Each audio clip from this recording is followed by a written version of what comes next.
បាទសួស្តីអ្នកទាំងអស់គ្នាថ្ងៃនេះគឺយើងមេរៀនមួយ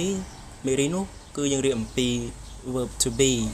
ដែលប្រើជាមួយនឹង subject pronoun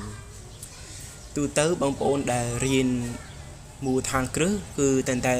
ជួបជាមួយនឹង verb to be ប្រើជាមួយនឹង subject pronoun ហើយមួយចំនួនខ្លះក៏គាត់បានរៀន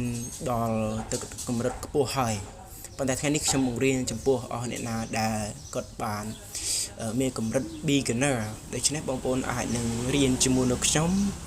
ហើយតាក់ទងទៅនឹង verb to be ដែលប្រើជាមួយ subject pronoun ដូច្នេះខ្ញុំសួរមួយតើ verb to be មានអ្វីខ្លះហើយ subject pronoun មានអ្វីខ្លះទូទៅ subject pronoun គឺមាន7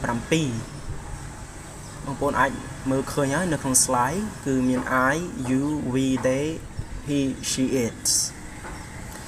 ហើយទីតង verb to be គឺជារូបមន្តរបស់ផងវាគឺមាន am is are បងប្អូនមកក៏ជាឆ្ងល់ថា I ប្រើជាមួយនឹងអី you we they ប្រើជាមួយនឹង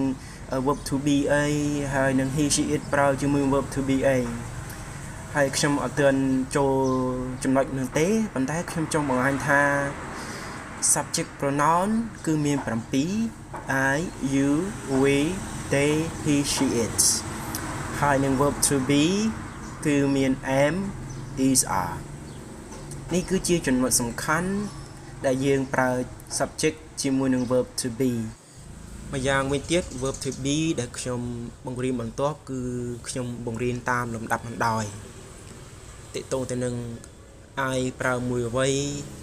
you we they ប្រើជាមួយនឹង verb to be អ្វីហើយនឹង he she it ប្រើជាមួយ verb to be អ្វីសម្រាប់អ្នកដែលរៀនថ្នាក់កម្រិតដំបូងព្រោះសំខាន់ណាស់នេះជាមូលដ្ឋានគ្រឹះដែលបងប្អូនអាចនឹងរៀនហើយយកទៅអនុវត្តផងដែរ